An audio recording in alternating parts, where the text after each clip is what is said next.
Boring Revolution, your number one news source for everything in regards to the Boring Company. I thought I'd hit you with another episode today, not hit you with an episode for quite a while, but I thought I wanted to go back and look at some predictions. And I, just based on what I've been reading in terms of where I think things are going, looking at the Hawthorne Test Tunnel, I think there's going to be a redesign of the road deck that actually sits inside the tunnels. Obviously that road deck is quite a considerable part of the cost of building these tunnels, so redesigning it does make sense if you can make considerable savings both in time and materials and therefore money. So let's have a look and see what our current road deck looks like and how it potentially could change.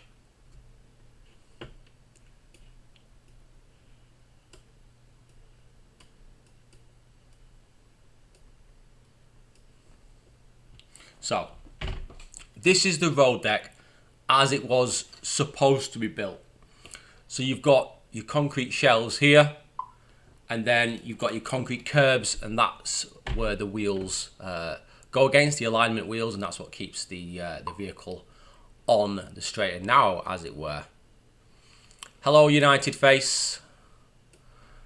So, do I like this particular tunnel layout? You know what, at the time didn't really mind it too much. It's a good use of material, don't necessarily require any reinforcement whatsoever. Looks quite ergonomical in terms of how it's laid out. Is it fit for purpose? Yeah.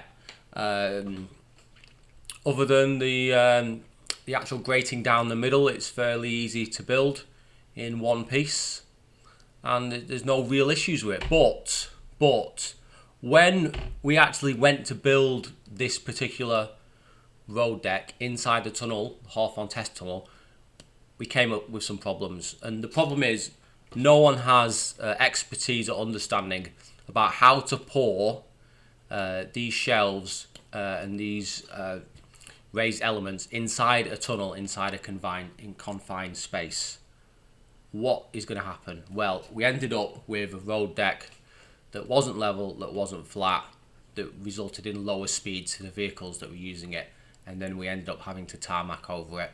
And that's not good enough. If we want vehicles running up to 155 miles per hour, that road net needs to be perfectly level, perfectly flat, thus it can be used effectively. It's not fulfilling its role. So I think there's going to be a complete turnaround in terms of how they lay out the road deck. It's going to completely change, and the reason they're going to change it is because they want a system that is quick to build, cost effective, and can be utilized for high speed vehicles, so it's flat. This is what I've come up with. I think this is the most cost effective, quick way to build very long stretches of road deck in a very quick and effective manner. So we're still going to use our precast concrete segments as of now, although I'll give you a hint that potentially could change in the future, potentially for a future episode. But we've still got 4/5 of the tunnel which is usable space, which is good. We're not wasting huge amounts of space. We then, instead of using curbs and shelves, we're just going to go for a completely flat road deck. There's going to be no change in. Device is ready to pair. There's going to be no change in level whatsoever. Sorry about that, guys.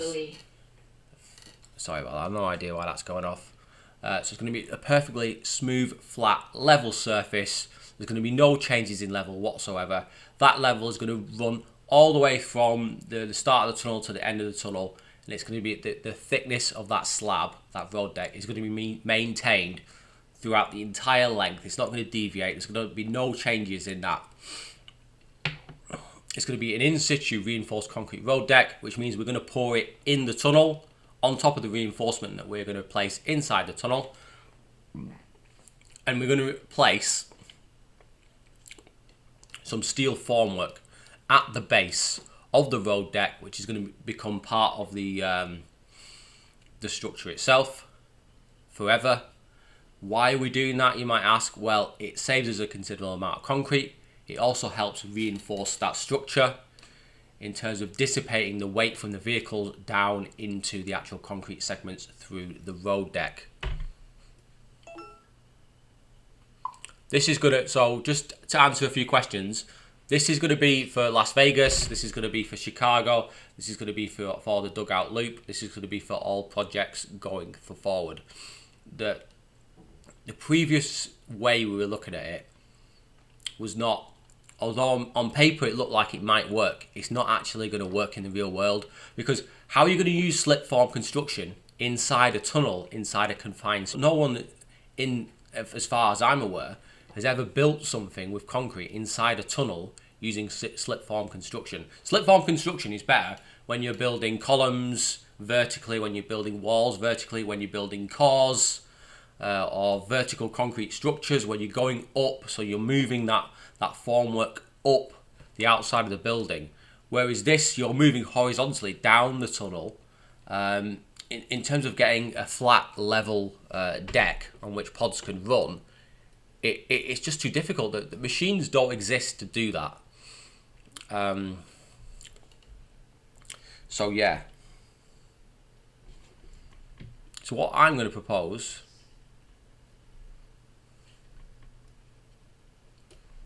is this.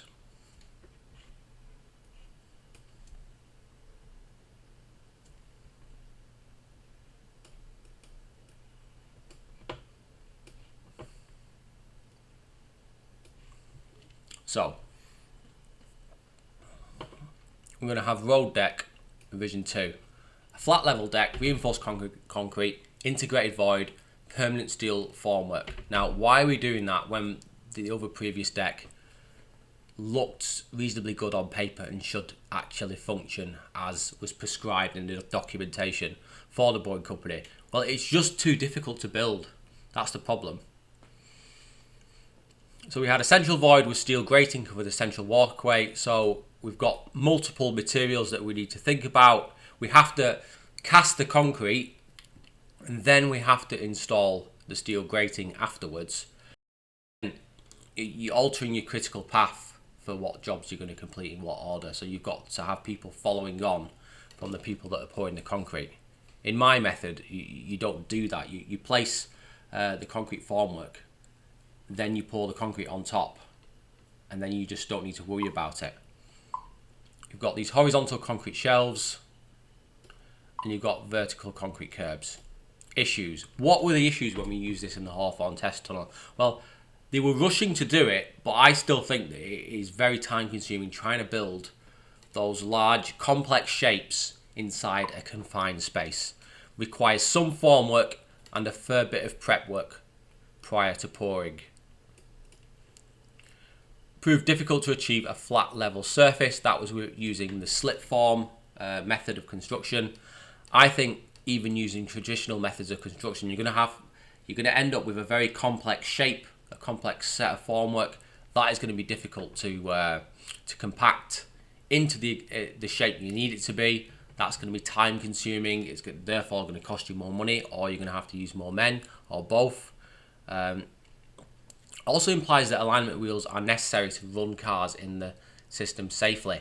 I don't think they are necessary, because I think that you can bank the corners using my method, using a traditional pour. By banking the corners and by using tunnel mapping, you can have the vehicles drive as you need it in that tunnel, i.e. when they come up to a corner, they know they're going to have to bank left hard, so they're going to be ready well in advance of hitting that corner to move that vehicle to the left, to slow it down slightly, and also use the bank of the corner. There may be a way to utilise four-wheel drive as well, whereby the two wheels that are close to the inside of the curve are working harder than the vehicles that are on the outside of the curve. So video ends. How are you going to use? Stream is down. The stream is down. Is that what you're saying? No, it's not down. According to this, I'm still up, guys. I don't know. The stream is back. All right, so it went down. Sorry about that. I don't know. It did. To be fair, there was something loading on the screen, and I just assumed it was the computer. But anyway, so solution. What? This is absolutely, definitely. There's no other way I can think of doing this that is more cost effective and quick. Why is it still cost effective to use traditional methods of pouring concrete? Well, first of all, there are lots and lots of people around who know how to use those systems. And secondly, there's when you're pouring a road deck especially, which is quite a thin layer of concrete, it's still like 9 to 10 inches, maybe a bit more. You could essentially pour 700, 800, maybe even 1,000 meters of concrete in a tunnel in one day. No difficulty whatsoever. All you need is enough men to do it.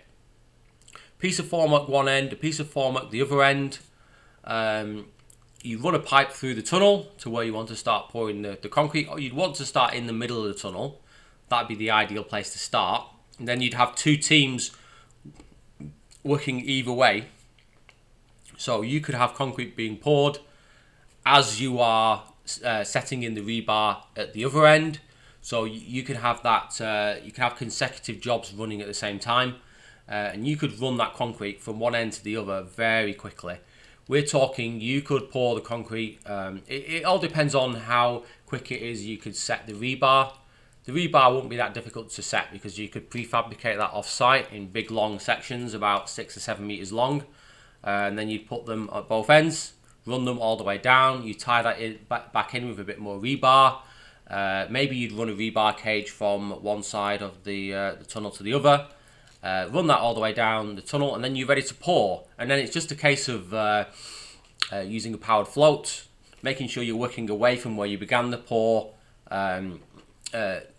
So if I was working on that particular job, I would mark out the sizes of the tunnel as to at which point the level would be reached there for the concrete. Then I'd be ensuring that concrete is being power floated all the way down the tunnel, achieving a level flat surface, and then you just work your way all the way down, which is quick, super quick. You could pour that. You could pour a 3-mile tunnel easily under a week, easily. You don't even need to think about using prefabricated concrete because that's just, in the end of the day, you're going to have to pour a screed anyway. So you might as well go for the full thing in concrete. Why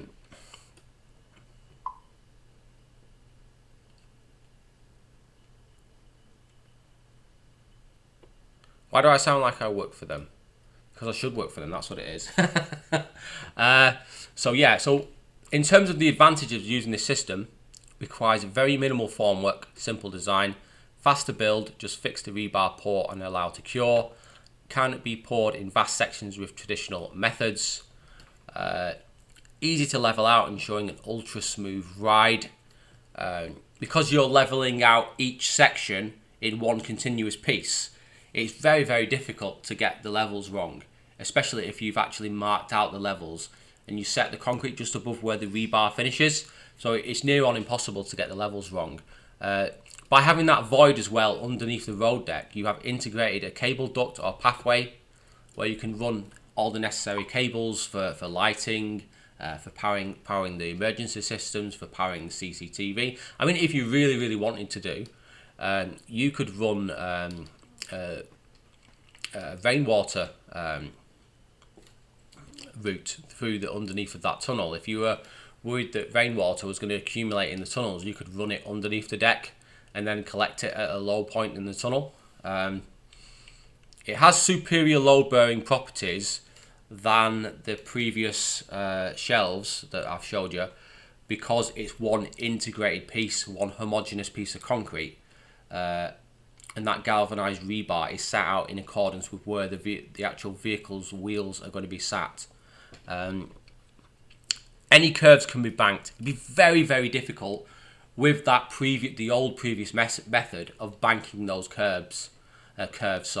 With this, relatively easy. All you need to do is mark out where it is, set out the rebar accordingly, pour the concrete. You could even level out that concrete further with a grinder to fit that curve. at a later date if you needed to, although you probably be better pouring it as per the specifications necessary when you were doing the pour, rather than going back to it and then reworking it. Also can be polished smooth as glass with existing industrial grinders. With the previous system, you had these very thin shelves. They were about 19 to 22 inches wide. That would be very difficult to polish with a grinder, because quite a lot of grinders are wider than that. To actually getting it level on there would be difficult. Whereas if you've got a road deck that's 6'9" wide, maybe a bit more, you're getting, that's absolutely perfect for current industrial grinders. So what questions? You should work for them, yeah. You know what? I should work for them.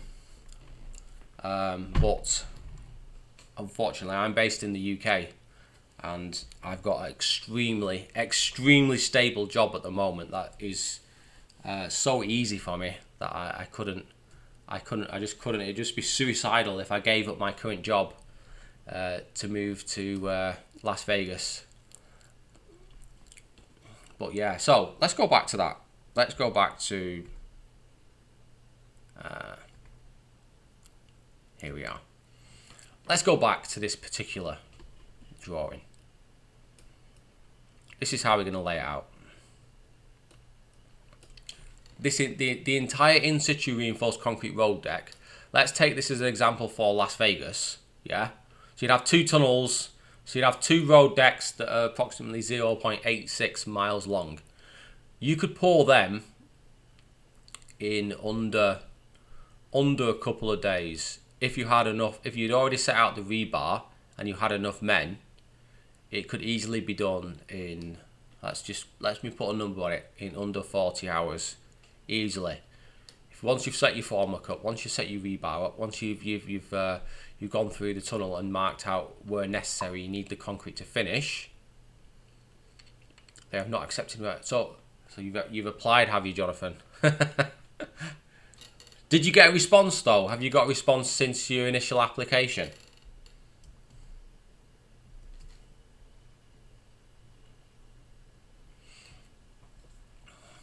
The problem with this system is it's difficult to work in a confined space and pour such a long length of concrete that you need to be perfectly level and flat. And the way they did this on the Hawthorne test tunnel was to use this concrete paver, and it just did not work inside that confined space.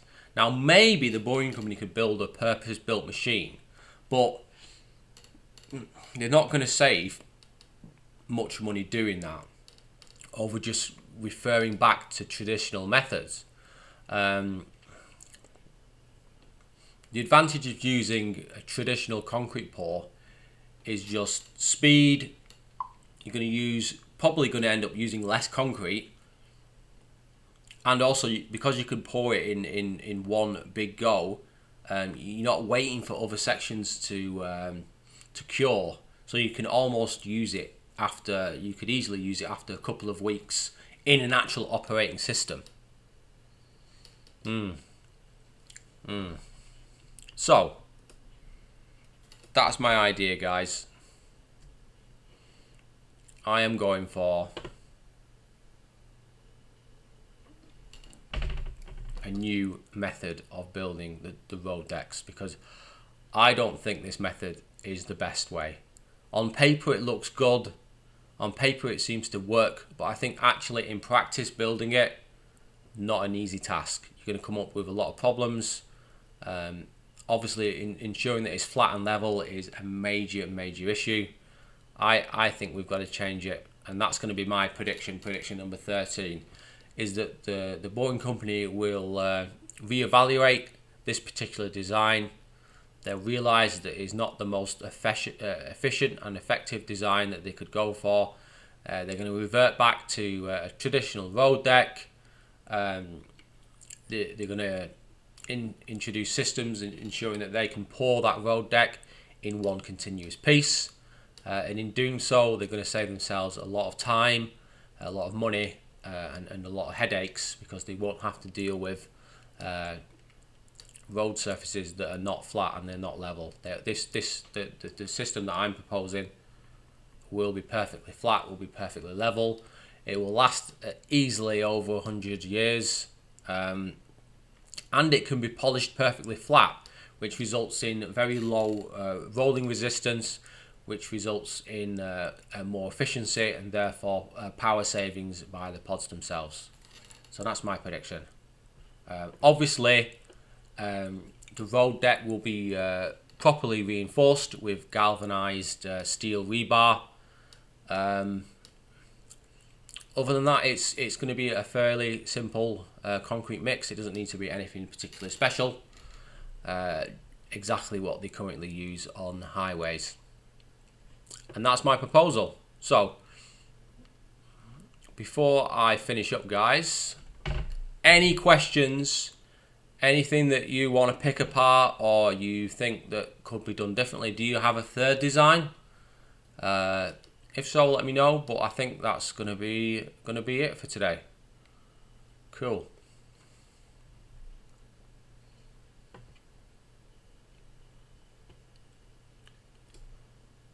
So yeah, just to clarify, sorry about the stream going down. I wasn't aware. It said it was live, so I no idea what happened there. Hopefully when I release this video, it'll just all come out in one bit where I'm talking rather than being some kind of interruption. But I guess we'll find out, won't we? Cool. All right, guys. If you've not already done so, please like and subscribe. Thumbs up, subs up. Hit that thumb. Hit that subscribe icon. If you're not already done so, get on the Discord page. Would really appreciate it. Thank you, Jamal. Appreciate that.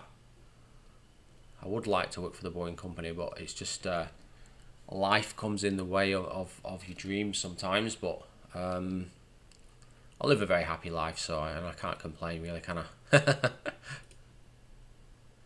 That's a good question. 3D printing, it's beyond my level of expertise. 3D printing. I've seen a 3D printed home that was printed using mortar, which looked very good, but that would not function very well as a road deck. I mean, if you could come out with some kind of printed metal road deck, that might work, but I can't imagine it would be as fast as just pouring concrete traditionally, but we'd have to see. Another excellent question by Bubble Elvis. Excellent question, mate. Would your method of making the deck still work if the tunnel is on a slope? Yeah. You'd have to it depends what the slope is. If it was like a 1 in 4 gradient, it might struggle a little bit. You'd have to alter the concrete so it had a different slump, but it could be done. I wouldn't recommend it, but it could be done. I very much doubt that the tunnels will be built even at a 1 in 10 gradient. I just don't see it happening. Apart from maybe isolated sections. In those isolated sections, maybe you could use prefabricated sections for those, and then pour a screed on top.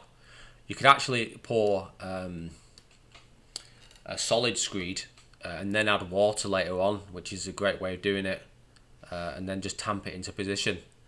So I think for 99% of the tunnels, using this method would be the best way. It's definitely going to be the cheapest method. It's definitely, I can guarantee beyond any doubt, it's going to be the quickest method. And it's just going to be very easy for people to build. People already know how to pour concrete like this. If they already know, if the expertise is already there, then why not? Why not go for that? That's going to be the method that everyone would be more, what's the word? Would prefer to use. They prefer to do things that they already know. and that there's no disadvantages to this. There's no disadvantages to building like this. None that I can think of.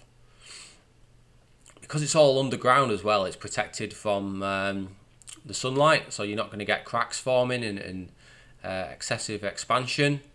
You wouldn't need that many expansion joints. They'd be very, very far apart if they were needed. But yeah, I think that is the way to go. So we're going to finish on that now. Thank you for your questions. Appreciate that. Appreciate everyone supporting the channel. Definitely hit me up on Twitter if you'd like to learn more about the project and get on our Discord group. Okay, guys. Well, thank you very much. Appreciate all your support as always. Thank you again to all my Patreons who help me do these live streams by paying my Ecamm Live subscription.